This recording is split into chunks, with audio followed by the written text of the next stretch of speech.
today to speak about and have a good conversation around something that's really crucial to all of Canadians across the board.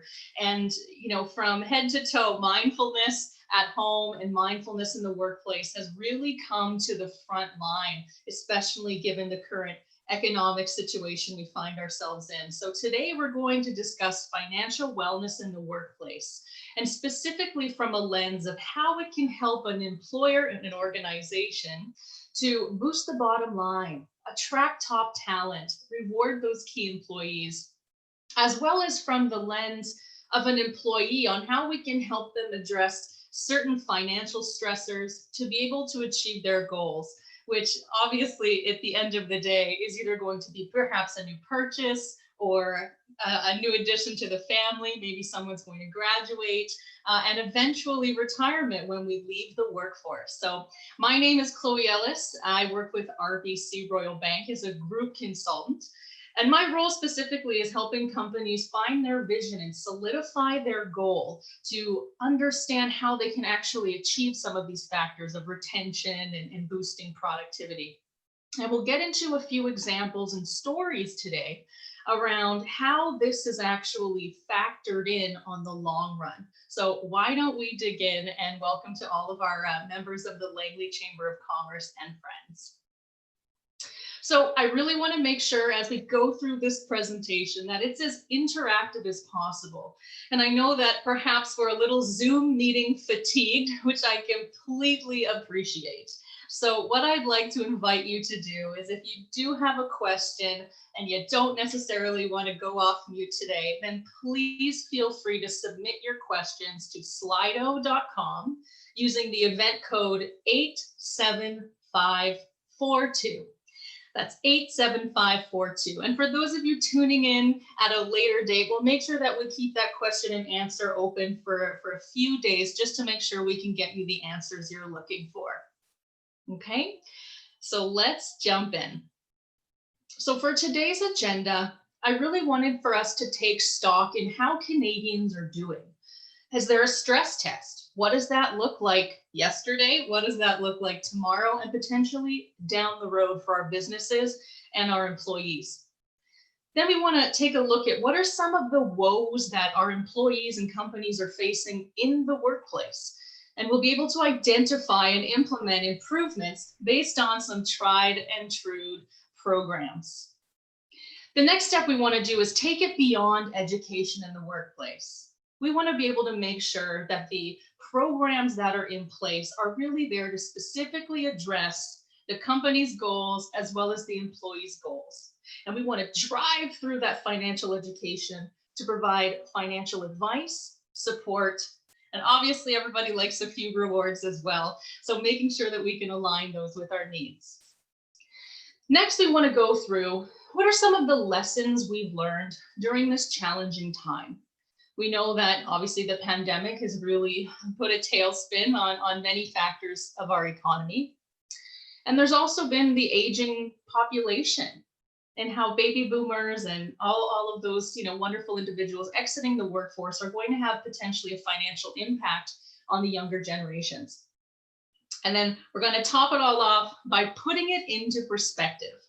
How you can identify the right steps to know what questions to ask if you're meeting with one of your group consultants or advisors. And what are some of the key items that can really make your plan shine and elevate your business as an employer of choice. So let's take a look at some of these numbers and the headlines. And we've seen a lot of headlines over the last year and much more than that. So from CTV News, Benefits Canada, surveys find working Canadians are more stressed about money, financial woes distracting Canadians at work. More than half of working Canadians are stressed about money. Now, these are just an excerpt of some of the headlines that we've seen in the last few years. And unfortunately, the situation is not necessarily improving. And although some Canadians are fortunate enough to be able to save some of their money for the long term, we all know and can absolutely appreciate that saving money can be really, really challenging because there's so many things that our hard-earned dollars are going to. But when we see substantial numbers of 80% of employees wanting financial advice in the workplace, or almost half of Canadians not being prepared for retirement, clearly there is an amazing opportunity for us to capitalize on. So a few studies, this was done from PwC, their special report in 2017, and strangely enough, numbers are very consistent over the last 2 years, is that Canadians are very much stressed about financial matters. That's what it is. Our debt loads have been rising.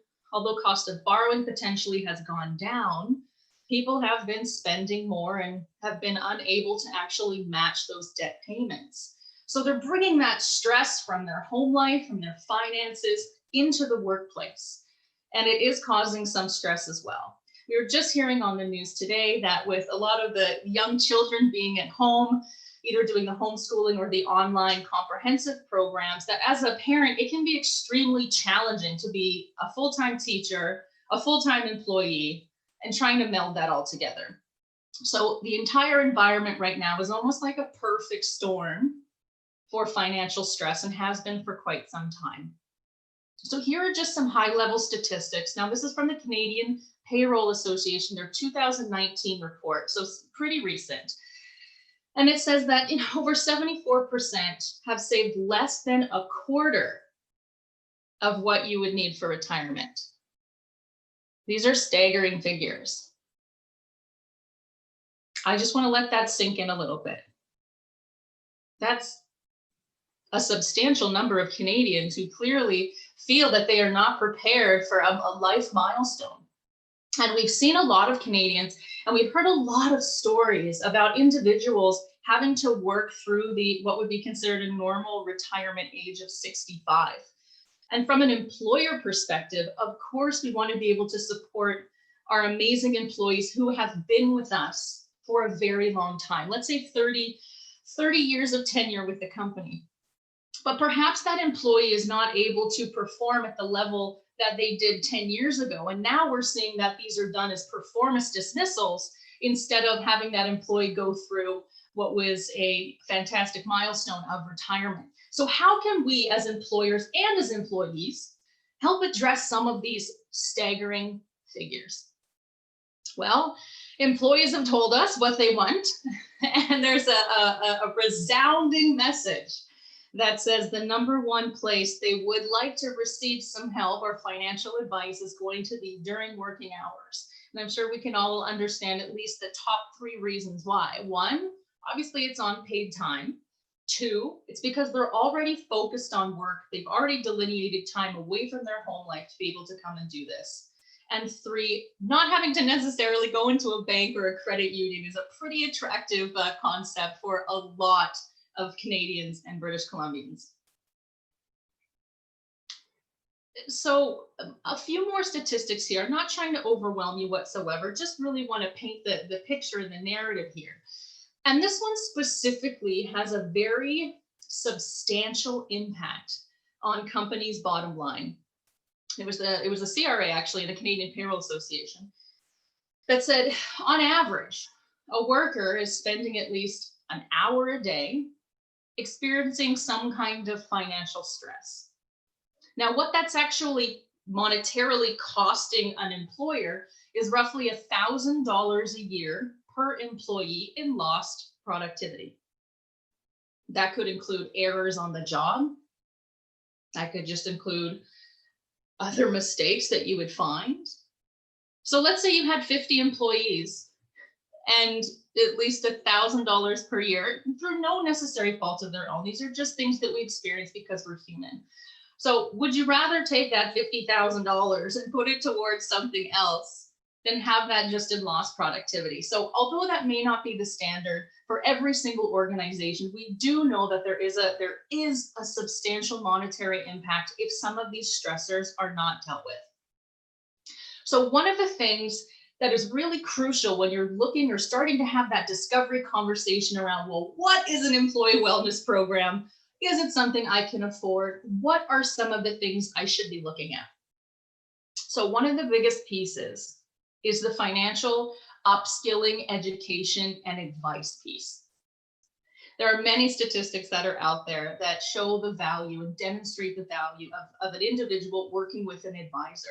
Just like we would go to the doctor and have them prescribe a specialist for us, the same way kind of concept, you can consider that in finance. That if we have questions around our mortgage or we have a will and estate question, that there are experts out there that are accredited and trained and tenured to be able to help us address these different situations. The other one is being able to have a team of experts conveniently in your workplace. And now we have virtual capabilities. So understanding the provider, so it would be, let's say, an insurance company or a bank that would be providing some of these benefits to you. What are their capabilities? What are their advisors' capabilities of being able to come into your workplace virtually or in person with all of the safety protocols in place? A great one is ongoing workplace advice events, because we all know finance is not just okay, I signed here and then we walk away. Finance is a long-term, lifelong journey, we'll call it, where it takes a lot of individuals sometimes to be able to help us get there. Whether we're a novice investor or whether we're someone that has been investing for a long time, whether we're a first-time home buyer or whether we have multiple properties. It's always good to be able to have some seminars and advice events to pique your interest, to at least help you understand maybe some other avenues that you can explore. And a key thing too is, they always say it's time in the market and not timing the market. So whatever it is that you decide to invest in, having industry leading investment solutions is absolutely crucial to make sure that if you are putting money, like I said, into an investment, that you understand the cost and the return and the performance and the advice you're going to get. So as a company, some of the key things that you can choose to address with a financial wellness plan are some of the following. So some of the key ones: reduce retention. That should be that's funny. That should be boost retention and boost productivity. My apologies. We definitely want to improve retention and boost productivity. We want to be able to attract top talent, retain top talent, because it's absolutely crucial for us as a company that when we do have individuals that work with us that are a really good fit for the company, that they feel valued and engaged as humans, as employees. And especially given the current job market, a lot of companies have been, unfortunately, they have to furlough or lay off some of their workers. So what an amazing opportunity for a company to have a plan in place. And we'll discuss some of the details in just a little bit here, to be able to have a plan in place that says, I am an employer of choice. I care about my employees enough to be able to say, I am going to help you save for retirement. I'm going to be able to put a financial professional in front of you to help address some of your financial stresses that we've already seen in some of the other statistics. Okay. And then attracting that top tier. If you are trying to hire back or hire new employees and grow your business, you definitely want to be able to have the top tier option. And how are we going to be able to entice those individuals? And oftentimes it's going to be a comprehensive compensation program that will have some kind of retirement benefit involved. So switching to the employee lens, what are some of the goals that our employees usually have? I mean, probably a lot of people on the call work for an employer or own a business. And some of the main ones that Canadians have told us are they want to start a family or provide for their family or loved ones. They want to be able to have the opportunity to travel, maybe go visit their family somewhere else. Or they want to be able to have a career and really feel like they're taken care of. But the biggest question we get is, well, how am I going to finance that? How much money do I actually need to retire? And that is an absolutely excellent question. And the answer is that it's different for every person because your situation is unique. Whether or not you want to jet set in retirement 6 months out of the year, the amount you're going to need in retirement is probably going to be $5 million. But if you want to just be able to hit the local trails with your dog, you know, the amounts are likely going to be a little bit less. So these are all just some of the factors that are really crucial when we're crafting one of these plans, is understanding where the goal of the employer and the goal of the employee rather are able to kind of at least be identified and addressed. They don't necessarily have to be the same. So let's take a look at what some of the competition is doing. So the BC Best Employers, 49 out of 50 of them, so almost 100%, have at least some kind of retirement benefit in place. And that can include a mortgage assistance program, which we'll get into some of the details there. And the most common one that likely most people on the call have actually heard of is going to be the Group Retirement Savings Plan, where a company will match an employee's contribution. And we were working with the company, Hospitality, and I had one of the employees come up to me afterwards, and he'd been there for 15 years. And the company had just put in a 3% match. So the employee had to add 3% of salary for the company to match that. And he said, I was so fearful. I was not going to be able to provide for my family and retire. He said, I thought I was going to have to work into my 70s. And he said, now at least I feel like I have a little bit of a leg up because my company's matching. I'm putting it a little bit away. And he said, I am so committed to staying with this company now because it is so challenging in the market to find an organization that's willing to put some skin in the game. That's a big concept for companies. If you want to be able to retain the top talent, attract top talent, and keep them engaged, having some kind of plan outside of just wages is definitely something to at least consider.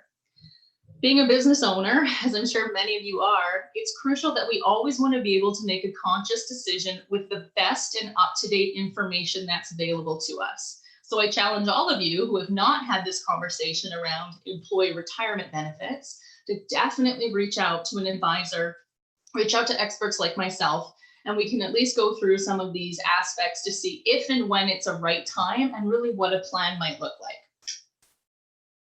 Employer contributions vary depending on the industry. So this one's going to be in more of the high tech as well as engineering style firms. So the industry average is usually between 3 and 6%, and a lot of companies come in kind of right in the middle. But always remember, there's an opportunity for you to tailor a plan based on your top performing employees, based on the tenure of your employees. If you want to do something for your executives versus, some of your warehouse workers, these plans can be extremely tailored to whatever it is that your needs are. So don't think it always has to be a one fit approach. So plan options. I just wanted to spend a little bit of time here identifying some of the different options that can be out there to you depending on kind of what firm you explore. So the most common one in Canada is the Group Retirement Savings Plan. So this one is a great way to be able to contribute from payroll where it's before tax income, and it's considered a deferred tax plan. So ideally, when you're contributing to the RSP in your high earning years, then when you're in retirement and you're probably making less income, you can withdraw from the RSP. And ideally, it will be able to provide you some tax savings there. So you will end up paying taxes at some point, but hopefully not in your high earning years. This plan is also a great retention factor for companies who have first-time home buyers or a demographic of employees who may be exploring buying a home. The new plan, you can take up to $35,000 from the RSP and put it towards buying a new home through that plan. So this can definitely be a creative, but also surefire way to have a great option in your plan. Another one that's come up in the last few years that I know Canadians are loving is the tax-free savings account. So I always say it should be called a tax-free investment account, but semantics. So this one is after tax income that goes into this account, but anything that you do put in there and the growth is going to be tax-free. So again, these are great ways to be able to offer your employees options depending on where they are in their financial journey.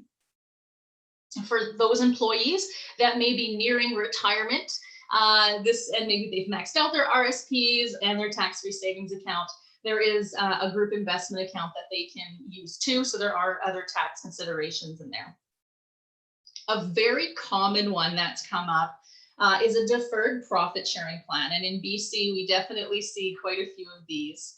A deferred profit sharing plan does not mean that you have to open your books to your employees whatsoever. It just means that it's for a for-profit company. So our not-for-profit friends, by CRA guidelines, this one's not for you. But what this allows you to do is essentially share profit with your employees, and it's not taxed, payroll taxes for the company. Another great reason why this can be a good retention tool is there's up to a 24-month vesting period on the company fund. So only company money can go into the deferred profit sharing plan. But again, you have the option to have it vesting for 2 years. Up to 2 years, that's a CRA limit. We don't set that. But why that might be important is, let's say you're a business owner and you have an electric company and you're just hiring on some junior electricians. They're going through some of their training, maybe at BCIT. And you notice as a business owner that after 6 months, the retention kind of falls off. Okay, so that you're just having quite a little bit of churn, maybe at the 6-month mark, maybe at the 1-year mark. And, perhaps some of your employees are walking over to the competition for the extra 50 cents an hour. Well, this is an interesting way for you to be able to say, hey, employee, I really do care about your financial future. I want to get you in front of an advisor to take away any stress. So as the employer, I'm going to put some money into this account. But if for some reason it's not a good fit within that 2-year period, then any company funds are reabsorbed into the company, and whatever the employee has put into their side of the account, of course, they get to keep. So it's a great way to be able to try to address some of that retention and turnover factor that can happen. The contribution pension plan. So any type of pension plan it definitely has more administration and requirements associated with it. We have seen in the last 10, 15 years that many large organizations have switched from a defined benefit pension plan to a defined contribution pension plan. And one of the biggest reasons why is because the defined benefit plan means the company is responsible for paying a certain amount to that employee in retirement, okay? Versus the defined contribution pension plan means the employee will know once they retire exactly how much is in that plan. And it's up to them to be able to keep, making sure those contributions are gonna last for them, okay? So it just shifted from defined benefit, it shifted the onus and responsibility from the company long-term to the employee.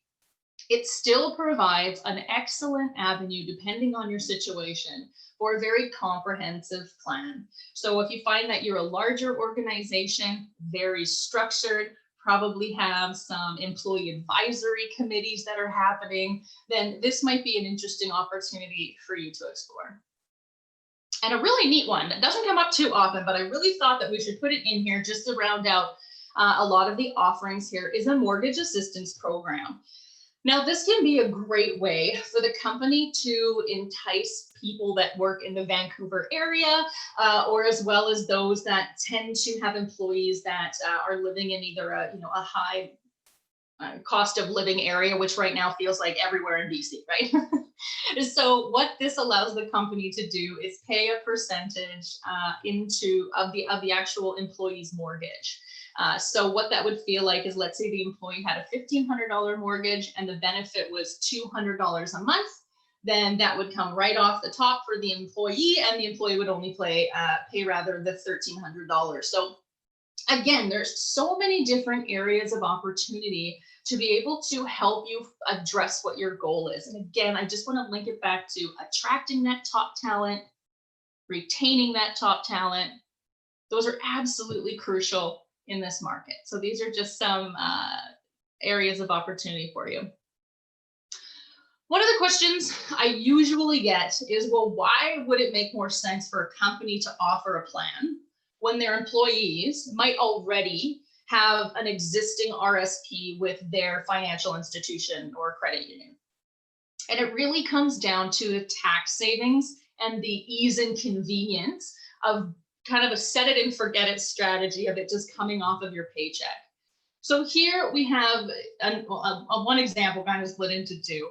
On the first side here, we see an individual that's gross monthly salary of $3,000. Estimated income tax for this example is 25%, which means their take-home pay is $2,250. So then let's say that employee goes to her bank or does online banking and contributes $100 into her RSP. Now her take-home pay is $100 less at $2,150. Okay. So let's say same example, same employee, gross monthly salary at $3,000, but they do their RSP contribution right off of their payroll, which means now their taxable income is $2,900. So then after that tax is added on, their take-home pay is actually $25 more than in example A. So although it might not seem like a lot, $300 a year can add up. That could pay for the kids' skates. That could pay for a month of dance lessons, something, right? Every little bit helps in this market. And another thing too to consider is, I would say a lot of individuals are not absolutely thrilled to pay the government or anybody an interest-free loan for 12 months. So you can think of this as on every paycheck, your employees, you are already being able to take advantage of getting that refund right there. So this is one of the, the reasons why doing the set it and forget it strategy can be really, really helpful. And depending on how the contributions are set up for payroll, oftentimes you'll see it set up as a percentage. So if that employee next year gets a raise, they're doing really well, now that 3% of pay, let's say, is going to be bigger, which is great. So they don't necessarily have to file any additional paperwork to kind of keep that contribution going. So it's definitely a benefit, I would say. So there's this saying, it's a Japanese proverb, I believe, that says the best time to plant a tree was 20 years ago. The second best time is right now. Easier said than done. I completely appreciate that. So let's look at this example between two employees, Lee and Peter, and they're both going to contribute or invest the same amount, so $26,000. But Peter's going to wait 10 years and he's going to contribute at the age of 35. Okay. So we probably have a sneaking suspicion of what is going to happen in the market. And these are given a modest rate of return. This isn't anything, out of the blue, super risky investments. This would just be an average rate of return of between 5 and 6%. So they're both contributing the same amount. And this is the growth over 40 years and growth over 30 years. So the difference is $90,000 in this example. And in this rudimentary example, it really highlights, as it says, the benefits of starting early. Even if it's $25 a month, $50 a month, whatever you can spare, it's really crucial to make sure that you're setting yourself up for success. And when a company understands the value of financial planning and the value of being able to say, hey, employee, I recognize that finances can be very challenging. So here's an incentive for us to be able to help you out a little bit. So, when one day, when hopefully we all retire one day, what is that key amount that we're going to be needing? And it's like a three-legged stool. So you have CPP and OAS, but OAS is income tested and we pay into CPP. So depending on how much you're making, you may not get OAS. So there's one, so government funds. And the other one is your personal savings, right? So that could be maybe you've invested in a home and real estate, or you've saved up in your external RSPs. And the other critical factor is the company plan. And as we saw in an earlier example, there are almost 100% of BC's top 50 businesses have something in place, and at least they've addressed it. So again, I will stress, I challenge you to at least discover a little bit more to see how a plan could benefit you. And I do want to highlight that one of the questions that I get as an advisor is, well, I'm not going to be able to afford a plan as an employer. These plans are extremely costly. They can have tons of fees associated with them. I get it. I have seen a lot of plans in my day where there are some very interesting fees that are associated with little transactions that are very common that happen on the account. So it is absolutely crucial when you're doing your due diligence to make sure that you're aware of what the investment options are and fees associated with it, and the performance and quality of the advisors who are providing the advice to your employees. But also from an administrative point of view as an employer, the only necessary fee would be the investment into your employees.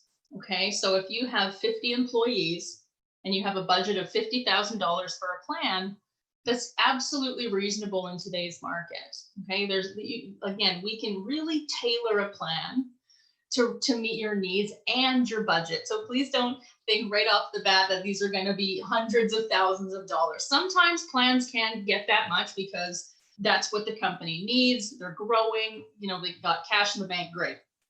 But there are some very successful plans, so many successful plans that can start small and grow. And these plans are really meant to grow with you over the life of your business, okay?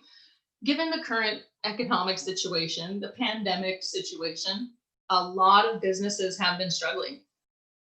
But a lot of businesses too have been able to find opportunities as well.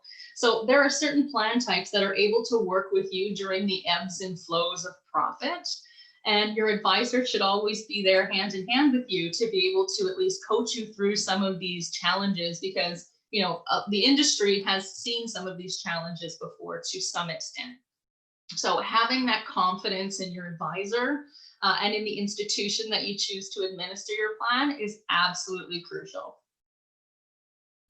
So one of the additional factors that I always encourage companies to look at is going to be, what are some of the additional advice, support, and rewards that happened kind of outside of, let's say, your matching group RSP? Okay, so these are just some industry examples of what you can come to expect with certain institutions. So, I think the reward piece can be very crucial and a big win for a very small amount, let's say, or a very limited administration. So you always want to look for different types of rewards that are obviously going to meet some of the needs of your employees. So for example, if they're already tanking up and they're getting gas, is part of this comprehensive financial wellness plan, is there some kind of savings, let's say on gas? Or let's say they're shopping at the stores, do they get additional points? Are there some kind of, let's say they have certain accounts with a bank, are there certain points or perks associated with that? So oftentimes we'll find that these rewards will literally just be rewards for something your employees are already doing. And oftentimes, I would say for the majority of the times, they're not actually administered by the company itself. So you as the employer do not have to do all of these little things. It should be done by the institution that you have. So when you are meeting with your advisors and your group consultants to look at the plan, definitely look beyond what some of the base benefits are to see, where you can really use this as an attraction tool for your employees, because it really does go a long way. So, we have seen a substantial change in the way we work over the last, since March, at least March, right? And a lot of organizations have chosen to keep their employees at home. So how has this changed the landscape of a traditional appointment to set up an employee, or a traditional appointment for an advisor to go in and help work with the company to find out and pinpoint what their goal is with their plan? So it's absolutely crucial that the institution you choose has the capacity to be able to get out there virtually and still provide all of the help, advice, and support that you and your employees need and deserve. So obviously online access is a huge one. And thank you to all the telecoms for really beefing up our internet. It's definitely needed, but it's also really important as an employer for you to be able to track how your plan is doing and making sure that all the documentation that you need is accessible to you. The same goes for your employee. If they're taking hard-earned dollars off of their paycheck and putting it into a retirement account or a savings account, it's got to be right at your fingertips, where you can pick up your phone, log on your computer, whichever way you want to be able to access your hard-earned dollars is crucial. So definitely make that I would recommend making that a consideration when looking at a plan. Another one is virtual appointments. I mean, I'm sure some of us have been in a bank or credit union recently, and you see the plexiglass and everyone's wearing masks, and the social distancing, which is, crucial. And I think that's definitely something that, that we're working through, which is fantastic. So making sure that our advisors have the capabilities to be able to have these confidential, meetings, whatever the system is, that it's encrypted, everything's taken care of that way, which is really crucial. Because again, even given our current pandemic situation, it's really, really important that as an employee and an employer, you can get in touch with your advisor, okay? Another great one that we've seen come up, obviously over the last few years, but definitely during the pandemic situation, is going to be digital nudges. So whether it's in your online banking that says, hey, you spent more money this month, or hey, there's some money you can put in your savings, or maybe it's from, your insurance provider or your group benefit provider that says, hey, check out your statement, it's up for viewing. It's definitely different things that can keep you on track to your goal, because I absolutely appreciate, as I'm sure many do, that this is a challenging time and there's many balls in the air that we're trying to juggle. So this is just a great way to try to keep you on track and utilize the digital tools that we have available. And I think one of my personal favorite ones is virtual education. As we've seen with the majority of students, university students, having to go through this evolution of what the classroom looks like. We're doing that as adult learners, as companies, for professional development, just like we're doing here today. Usually I would either be in your workplace, having these conversations face to face, but I think it's a good thing that we can acknowledge that we can adapt. So you definitely want the institution and your plan to adapt with you and be able to provide virtual education. So it's always a really good thing. I still have a few companies I work with where they'll socially distance everybody in like a warehouse, and then they'll get a big screen, and then it'll just be like my face and my advisor's faces, kind of talking through some of these very important financial conversations, and really trying to upskill the Canadian public as well. So just know that that should be available to you, and it should all be encompassed in your plan as well. So if someone is asking you to pay additional fees for that, I would definitely take a look at that for sure and see if there's better competition suited to your needs out there. So just making sure we don't have anybody in the chat right now. So the sponsor experience, and like I said, this has been shifting over the last 6 months since we've gone into this whole working from home mode, but you should still definitely be aware that your experience, so the employer in our industry is called a sponsor, and the employee is called a member. So it's the employer sponsoring a plan for the member. So you definitely want to make sure that you have adequate support for any of your needs, whether it is you need to make an amendment to any part of your plan, or you just need to speak with an advisor to have that assurance that you're still on the right track to attaining your goal as an employer. Okay, a lot of these plans are considered capital accumulation or CAP plans, which means that every single year there is a due diligence required by the organization, the sponsor, as well as the institution where the plan exists, to review certain features of the plan. Again, making sure that it's meeting the needs of the employer as well as addressing the needs of the employees. So making sure that you're not just kind of being left to the wayside as a company after a plan gets signed up. So again, having that trusted relationship with your advisor, really getting to know them, is absolutely crucial. I think a really big one too, and we've seen some changes again with baby boomers. There's an amazing amount of knowledge and wealth that is exiting the workforce. And, there have been quite a few studies out there that have been trying to understand if there is going to be some kind of financial burden, let's say, on the younger generation that is sponsoring some of these, our parents, for example. So I'll use my mom as a wonderful example. Wants to retire in the next few years, and feels supported by her employer, that she's able to have those types of conversations. Luckily, thankfully, has some kind of retirement plan in place to be able to address those things. But there are a lot of Canadians and British Columbians out there that haven't been able to have that conversation. And between you and me and the goalpost, it can be very challenging for individuals to come forward and say, hey, I do not have a financial plan and I'm planning on retiring in a year. Or I need to retire, I can't work anymore, but I'm terrified I won't have enough money. So at any time on your financial journey, I highly, highly encourage you to go to your financial institution or credit union, get in your safe space with your advisor, and try to have an open dialogue with no judgment.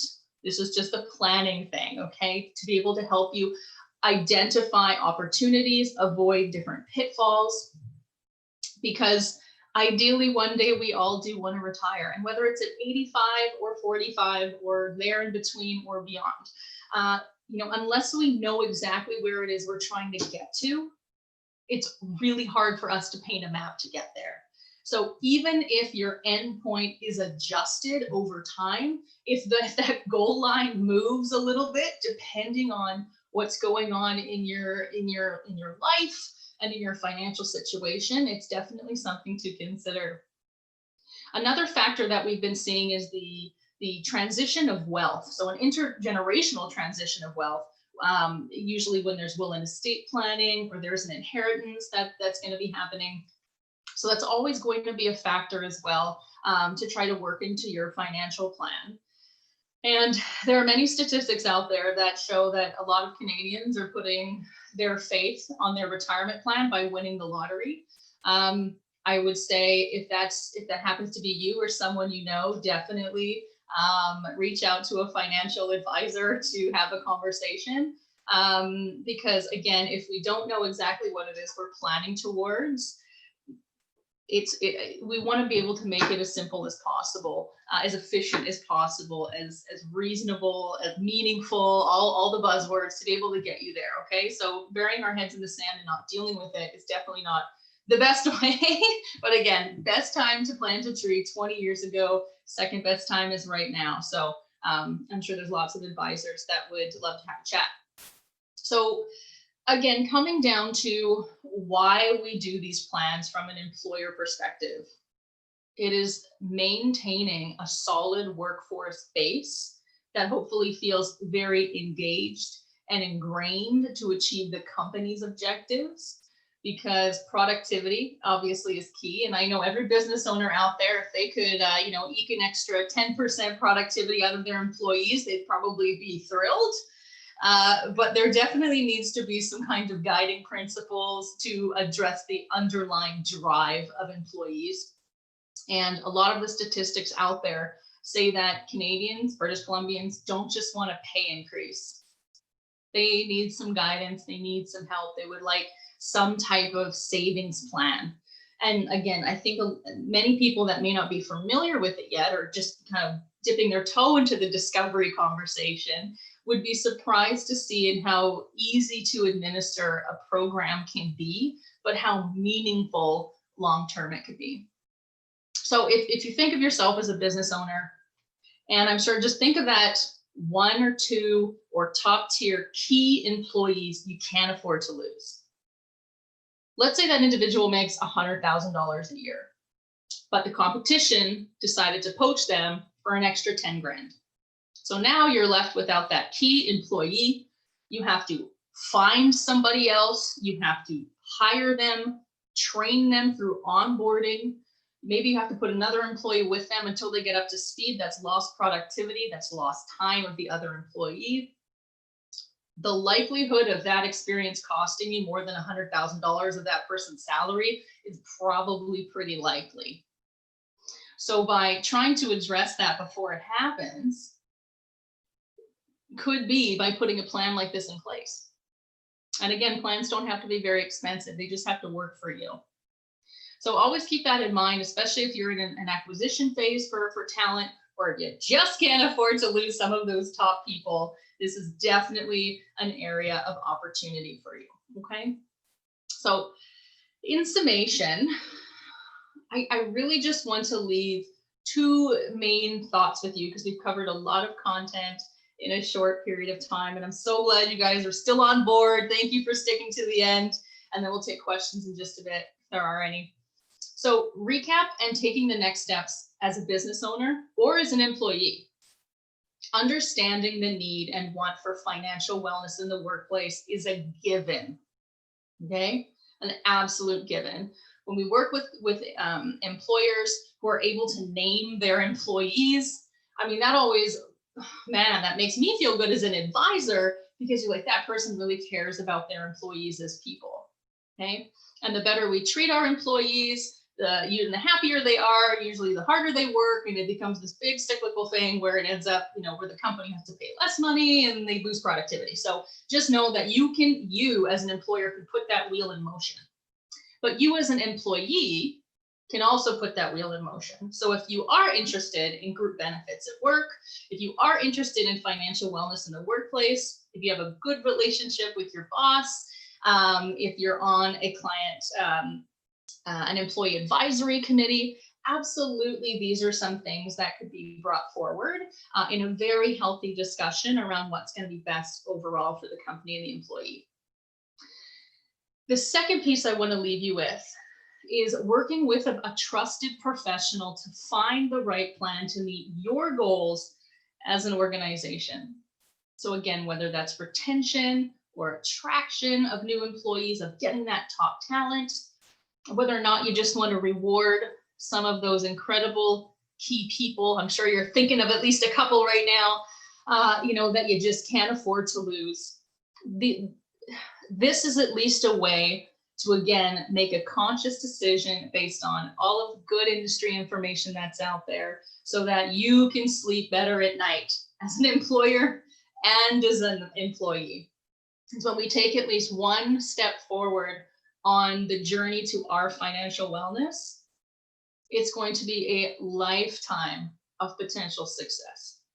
I forget who said it, but there was a quote that says 10 seconds of courage for a lifetime of, good feelings, essentially. And so I highly encourage you to carve out a couple minutes of your day to speak with an advisor. Of course, I'm more than happy to chat offline with whoever would like to just understand if and when a plan is going to be right. Because I'll leave you with this thought. If you as an employer are not offering a plan, your competition is. And if you can get there first and you can get that top talent, why not do it today? So with that, I'm just going to jump into the chat, and we have a few minutes here. I won't keep you to the hour. I always like to try and give at least 5-10 minutes back in everybody's day. So I'm just going to pop open the chat and offer a couple moments. If anybody would like to ask any questions, I am here. So we'll just take a pause, and if not, okay, we have one question. Oh, this is a great question from one of our members. Given the current situation, what is considered as a best age for retirement? Oh, irrespective of the situation. That's a fantastic question. Thank you so much for asking that. So it depends on every single person. So if you're speaking from an employee perspective, you would definitely want to make sure that it's aligning with whatever your life goals are. So let's say, you're retiring from more of a physical labor job, maybe in your, let's say, 50s, but you're going to end up going into the educational field. You're going to be a teacher. I mean, there's definitely transitions that can happen. They have said that the average age of retirement right now is between 65 and 67. And it is possible in the future that that's going to go higher, especially with, the great healthcare improvements that we've had. People are living longer, they're living better longer to a certain extent. So that can all play into it. So I would say it depends on what you want to do after you work.